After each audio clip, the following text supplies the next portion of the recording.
Où asseyez-vous ? C'est en tant que candidat que Bonsoir. nous vous recevons ce soir et non pas en tant que président.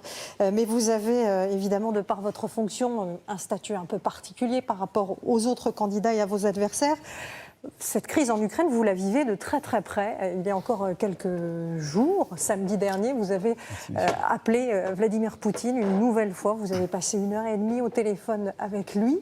Qu'y a-t-il encore à lui dire au vu de ce qui se passe sur le terrain ? Quand on voit les soupçons de crimes de guerre, quand on voit ce qui se passe à Marioupol, une ville qui est assiégée, il y a des milliers d'habitants qui en sont réduits à faire fondre de la neige pour boire. Y a-t-il encore quelque chose à lui dire ? Rebonsoir. Et d'abord, vous avez raison de redire l'horreur de cette guerre qui est sur notre sol européen et qui est le choix de la Russie et de Vladimir Poutine, qui est une agression contre la nation ukrainienne, le peuple ukrainien. Alors, face à cette horreur, on a d'abord essayé de faire le maximum. Je dis nous, Européens, Américains, beaucoup d'autres, en discutant jusque dans les dernières heures. Ensuite, nous avons agi. Et au fond, je crois que notre rôle aujourd'hui, ce que j'essaie de faire au nom de la France, mais ce que nous essayons de faire en Européens, c'est d'essayer de stopper cette guerre sans faire la guerre. Voilà. Et donc, sanctionner la Russie pour qu'elle arrête en quelque sorte cette offensive, aider l'Ukraine, et en particulier le peuple ukrainien, à vivre ou à survivre, à se défendre, et isoler la Russie internationalement. Et donc, dans ce contexte-là, continuer à discuter avec Vladimir Poutine. D'abord, c'est lui dire les choses, et essayer de casser sa logique. Je pense que ce sont des décisions toujours humaines, je crois à cela, et donc lui expliquer les conséquences de ce qu'il est en train de faire, essayer de lui expliquer la force de nos arguments a du sens. La deuxième chose, c'est que même quand vous avez un conflit de cet ordre, et vous le voyez bien, les scènes terribles que vous avez rappelées nous l'ont montré, vous devez discuter des conditions humanitaires, de préserver les centrales nucléaires qu'il y a sur le sol ukrainien. Ces choses-là supposent de continuer à se parler. Ce que nous avons fait avec le chancelier allemand et quelques autres, et Vladimir Poutine, pour trouver des accords au sein de nos désaccords. Et puis, il faut... Oui, mais c'est important. Pour l'instant, parce que... les convois humanitaires ne passent pas totalement. C'est ce qui parfois évite le pire. C'est ce qui nous a permis, par exemple, que l'Agence internationale de l'énergie atomique puisse continuer le minimum de travail pour éviter que ça ne soit pire. Mais je ne suis pas en train de vous dire que j'en suis satisfait, mais il faut continuer. Chaque centimètre qu'on gagne est important. Et au-delà de ça, il faut d'ores et déjà maintenant préparer la paix. Parce que la sortie de cette guerre, ce sera à un moment donné, tout le monde autour d'une table qui dira comment on en sort et donc quels accords on donne les uns aux autres. Et ça, il faut pouvoir le préparer, en parler dès maintenant. Un mot de vocabulaire très précis. Oui. Vladimir Poutine est-il un dictateur ? Formellement, non, puisque c'est un C'est jamais inscrit dans une constitution. Je suis un c'est dictateur. un système qui a...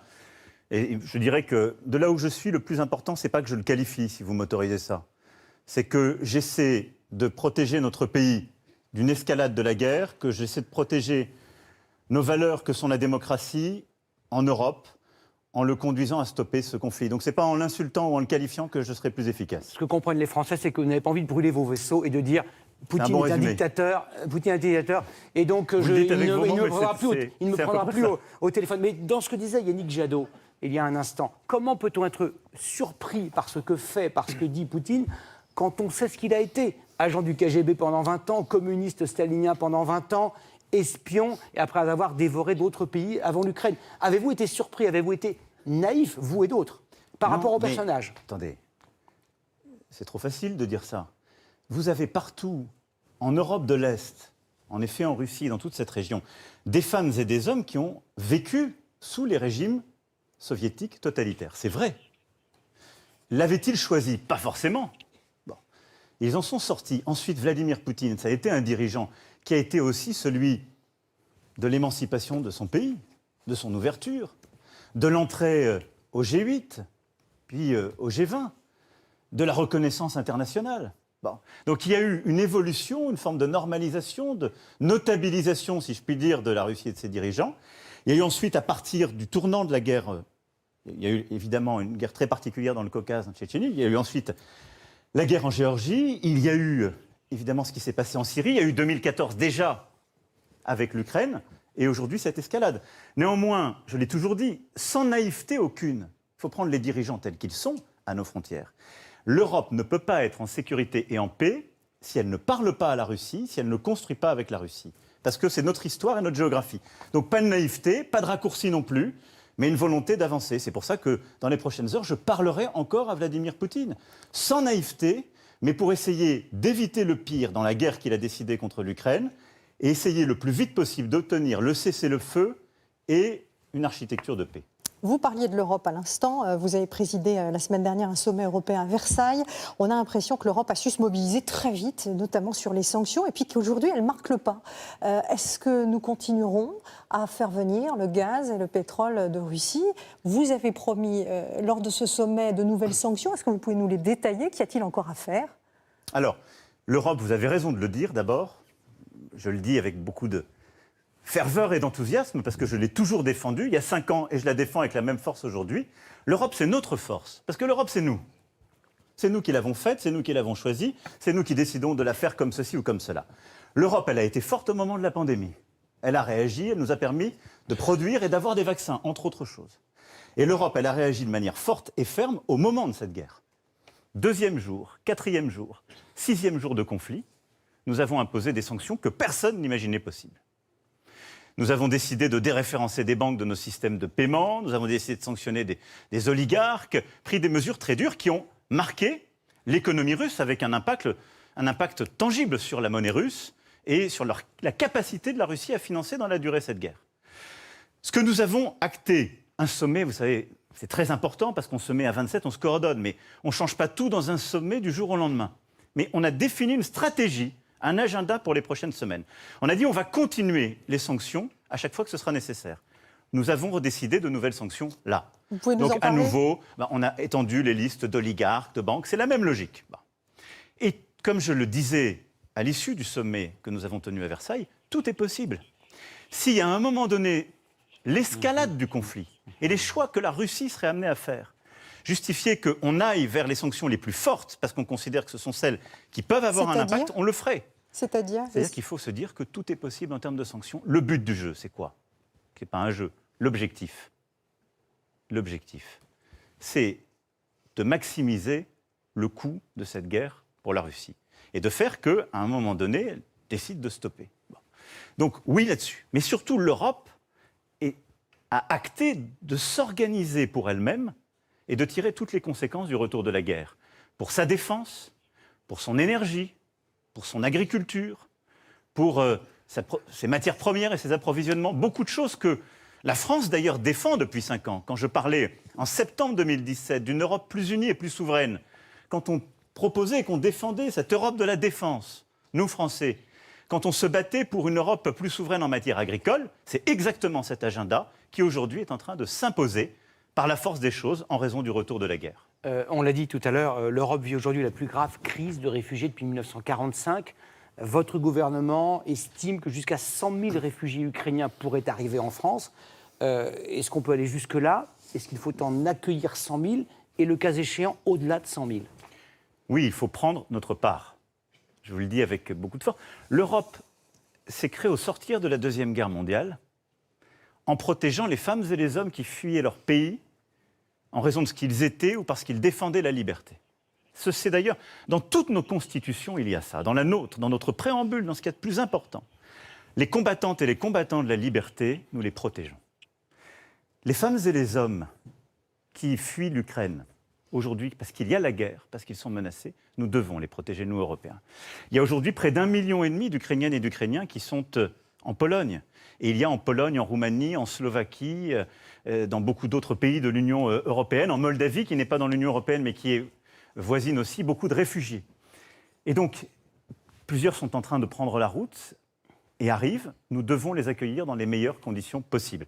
Et donc, nous nous sommes organisés pour prendre notre part et donc accueillir au moins, en effet, 100 000 réfugiés. Et si nous devons en accueillir davantage, le faire, mais le faire dans des bonnes conditions, c'est-à-dire, et ça j'en remercie tous nos compatriotes, avec des familles qui sont prêtes à donner de leur temps, parfois aussi de leur toit, en accueillant dans des bonnes conditions, en formant, en accueillant à l'école les enfants, en permettant d'avoir un travail, et donc en faisant en sorte que ces femmes et ces hommes qui fuient l'horreur puissent être bien accueillis dans notre pays.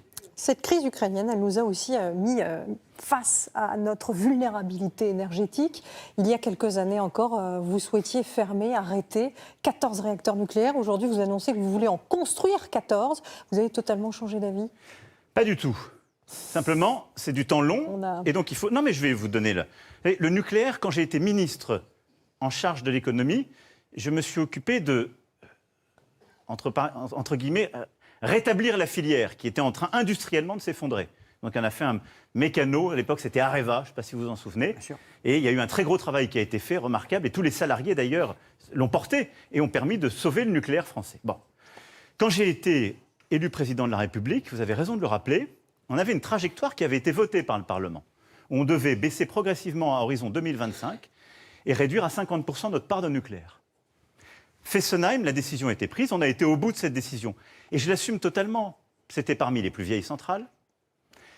Elle était à côté d'une des plus grandes nappes phréatiques d'Europe.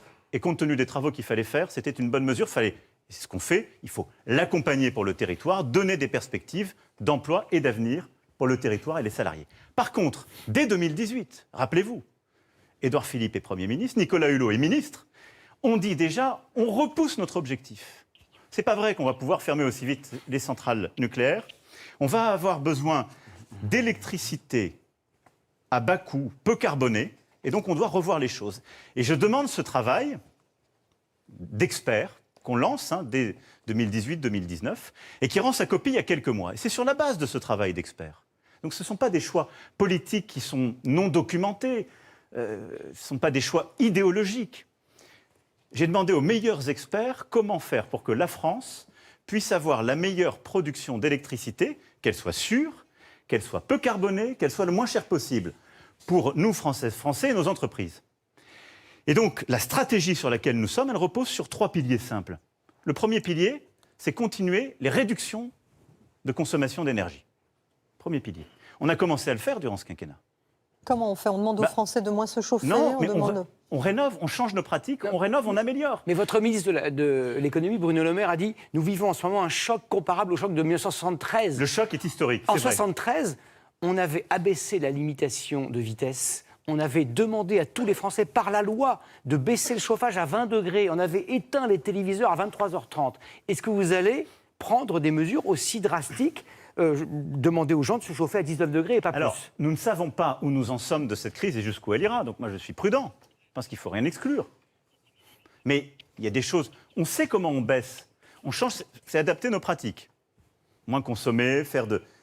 C'est des petits gestes du quotidien. On l'a d'ailleurs tous fait pour moins consommer d'eau ou autre. Bon, on sait très bien le faire. La vraie manière de faire, la plus puissante, celle qu'on a commencé à déployer, c'est par l'innovation. Quand on change un vieux véhicule, diesel ou essence, qui consomme beaucoup, et qu'on le change pour un véhicule de dernière génération, a fortiori quand c'est un hybride ou un électrique, on consomme beaucoup moins. Quand on rénove son appartement, sa maison, en changeant les fenêtres, les huisseries, en ayant des systèmes qui permettent de mieux mesurer la température, cette fameuse rénovation thermique des bâtiments. L'année dernière, on en a financé 650 000. L'année dernière. On réduit notre consommation. Donc ça, c'est notre premier... Dans la stratégie énergétique qu'on doit avoir, c'est la première chose qu'on doit faire. L'énergie la moins chère, c'est celle qu'on ne consomme pas. Il faut le faire de manière intelligente, il ne faut pas faire peur à tout le monde, il ne faut pas commencer à dire qu'on va se priver de tout. On peut faire des petits efforts du quotidien, mais surtout, c'est l'innovation et c'est accompagner les entreprises, accompagner les ménages pour faire ces changements. Rénovation thermique des bâtiments, changement de véhicules, décarbonation de l'industrie. Le deuxième pilier, c'est le nucléaire. Pourquoi ? Parce que c'est la manière la plus sûre, la plus souveraine, parce que le nucléaire, on le fait chez nous, la plus décarbonée, parce que ça émet très peu de CO2, de produire de l'électricité qui n'est pas intermittente. Je dis ça parce qu'on se trompe quand on compare, par exemple, du nucléaire avec de l'éolien ou du solaire. L'éolien ou le solaire, vous ne pouvez pas durablement le stocker. Et donc, ça dépend des cycles. Le nucléaire, oui. Vous pouvez le produire tout le temps, il n'est pas sujet à des aléas. Et donc, le nucléaire, c'est ce qui vous permet de produire de l'électricité à la place ou d'une centrale à charbon ou de gaz. Et donc, le nucléaire, c'est pour ça que j'ai pris la décision, après avoir temporiser d'abord, sur la base d'informations scientifiques, de dire, de manière sûre, on en fait 6 réacteurs, et puis on va regarder pour 8 autres. On va parler du pouvoir d'achat, si vous voulez bien. En un mot, parce que nous sommes en retard. Je vous fais de manière complète pour que la planification soit claire pour tout le monde. Je crois que c'est le troisième pilier, c'est le renouvelable. Parce que le nucléaire, quand vous décidez aujourd'hui de lancer une centrale, pour la mettre en fonction, la mettre en service, ça va être dans 10-12 ans. Et donc, d'ici là, il faut continuer à produire du renouvelable. Pourquoi ? Parce qu'on aura de toute façon besoin de plus en plus d'électricité. Si on veut moins de pétrole, moins de gaz, moins de toutes ces énergies fossiles, on aura besoin de plus d'électricité. Parlons maintenant du pouvoir d'achat. Ce week-end, le gouvernement a annoncé le remboursement de 15 centimes par litre de carburant. C'est difficile de savoir ce que vous allez faire au-delà de ça, parce que vous n'avez pas de programme pour l'instant. Je crois que vous devez le présenter. Je vais le présenter. Voilà. Avez-vous une mesure de soutien du pouvoir d'achat à nous annoncer ce soir, au-delà de ce coup de pouce à la pompe qui a été annoncé? D'abord, je n'aurais pas été responsable si j'avais expliqué aux Françaises et aux Français qui vivent depuis des mois des augmentations de gaz, d'électricité, d'essence. Attendez, vous allez voir mon programme. Non. Vous auriez pu le divulguer ce soir, ça nous aurait fait plaisir. Mais non, parce que ça a été fait par le gouvernement. Ça, c'est une aide qui concerne tout le monde. Est-ce que vous avez prévu des aides ciblées pour les plus modestes ? Pourquoi on a une augmentation ? Depuis l'automne, on a une augmentation qui est de toutes ces matières premières et de l'énergie. C'est lié à la reprise mondiale. La reprise mondiale, je dirais non coordonnée, ça va beaucoup plus fort que prévu. C'est ça qui fait augmenter le prix de l'essence, du gaz, de l'électricité. Et à ça s'ajoute la guerre. C'est les deux combinés. Mais ça a commencé avant cette guerre, nous le savons bien. Donc le gouvernement a apporté une réponse depuis l'automne dernier. Le chèque inflation, les aides spécifiques, le blocage, le bouclier sur le gaz, la mesure électricité, maintenant une mesure sur l'essence. En total, la réponse du gouvernement, c'est plus de 20 milliards d'euros pour le pouvoir d'achat des ménages. Et ça, c'est Emmanuel Macron, président. Oui, et vous l'êtes pleinement. Non, mais je me dissocie mais non, pas. mais ici, vous êtes aussi Emmanuel Macron, candidat. Tous les autres nous ont dit, ben voilà, je ferai ci, je ferai ça, je le financerai comme ça. Qu'y a-t-il dans le plan résilience du gouvernement qui doit être annoncé, par exemple, concrètement pour les Français qui nous écoutent ce soir? Vous avez raison, mais je dis juste, le candidat, si je puis dire, a été précédé par le président, et c'est normal. Et donc le gouvernement a pris les décisions qui s'imposaient. Et si vous comparez aujourd'hui le prix de l'électricité pour le chauffage ou du gaz, l'augmentation que nous avons subie, qui est malgré tout pèse sur le pouvoir d'achat de nos compatriotes, est très inférieure à ce que nos collègues en Allemagne ou en Italie ont pu subir, mais très inférieure. Donc on a beaucoup protégé le pouvoir d'achat des Françaises et des Français, et là le Premier ministre vient de le faire sur l'essence. Donc ça, ce sera maintenu le temps du pic de la crise, et il faut le maintenir. En plus de ça, on a préparé en effet un plan pour accompagner les professions qui sont les plus touchées, à la fois par cette augmentation des matières premières et par le choc de la guerre et de ses conséquences. Je pense à nos agriculteurs, nos éleveurs en particulier. Ils ont un prix de la nourriture de leur bétail qui est en train de flamber, parce que ça dépend beaucoup de ce qui vient de ces marchés. Donc ils seront accompagnés. Et ce sera annoncé dans les prochains jours par le Premier ministre et le gouvernement. Les pêcheurs, les transporteurs routiers qui ont des coûts, en effet tout particuliers, liés à cette augmentation du prix de l'essence, font l'objet aussi d'un accompagnement. Et donc, vous le voyez, le caractère exceptionnel de cette crise fait qu'on accompagne sur le court terme le pouvoir d'achat et les secteurs qui sont les plus touchés, pour éviter qu'il y ait des injustices qui soient faites. Après, ces mesures, cet ensemble, ce sont, pour le pic de la crise, pour passer cela, la vraie réponse, pour moi, c'est le travail et l'écologie. C'est ça la vraie réponse. Justement. C'est-à-dire que la vraie réponse, c'est de continuer à faire que le travail paye plus, et qu'il y ait de plus en plus de monde au travail. C'est comme ça qu'on a du vrai pouvoir d'achat. Mais ça, vous demandez aux entreprises de faire cet effort. Et la deuxième chose, à nous tous, qui allège les cotisations, c'est les entreprises qui augmentent les salaires. Mais je dis la vraie réponse de pouvoir d'achat, quand il y a la crise, c'est d'accompagner les ménages face aux coûts. Mais ensuite, c'est de faire quoi ? De continuer ce qu'on a fait depuis 5 ans. Il y avait près de 10% de chômage quand j'ai été élu, on est à 7,4%.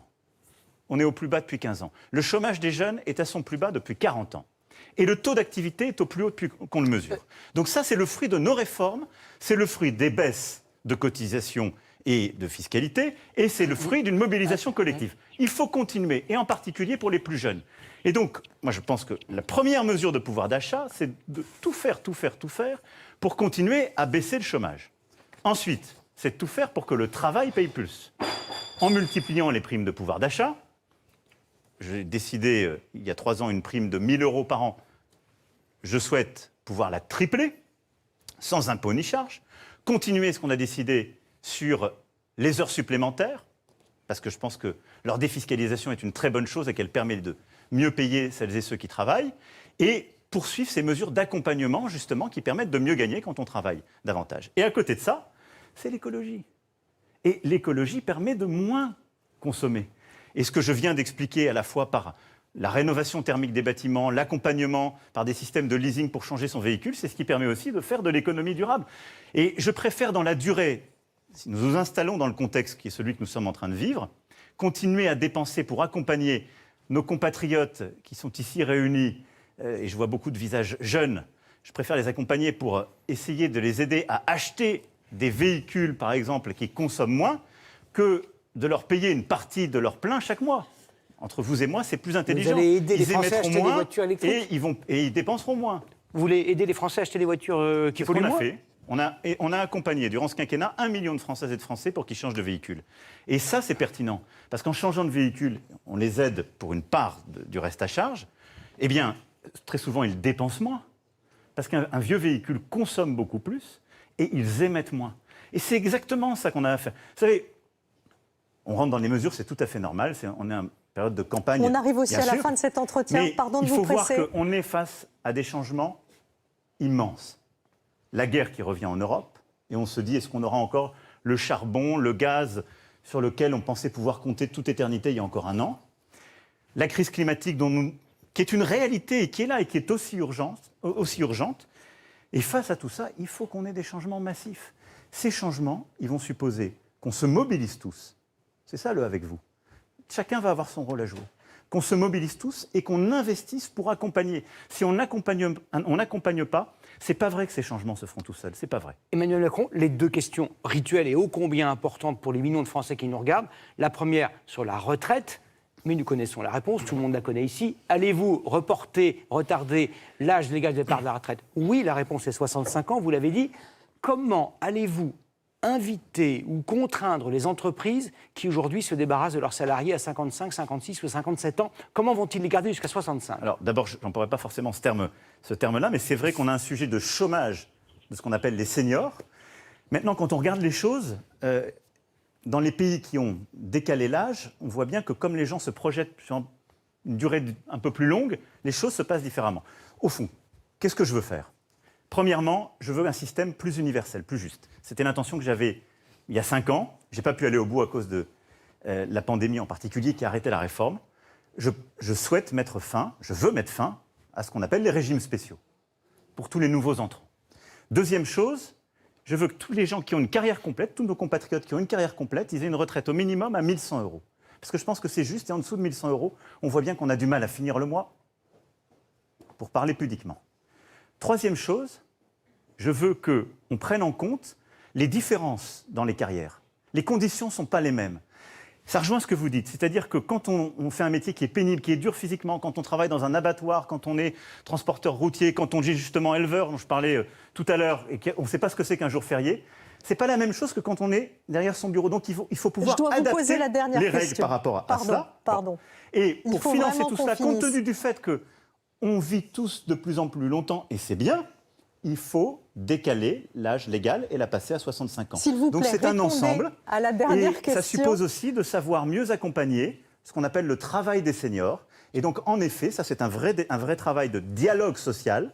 Il faut qu'au-delà de 55 ans, on repense les dernières parties de carrière. Ça vaut pour les professions que j'évoquais, ça vaut pour des enseignants. Vous plaît, être devant une classe qui est agitée, quand vous avez 58 ans, 61 ans, 62 ans, c'est dur. Il faut peut-être penser aussi à une fin de carrière différente. C'est du dialogue social. Par oui ou par non, augmenterez-vous les impôts des Français si vous êtes réélu ? Non, et je les baisserai. Et je peux vous le dire, et vous pouvez me faire confiance, parce que c'est ce que j'ai fait durant les 5 ans qui viennent de s'écouler.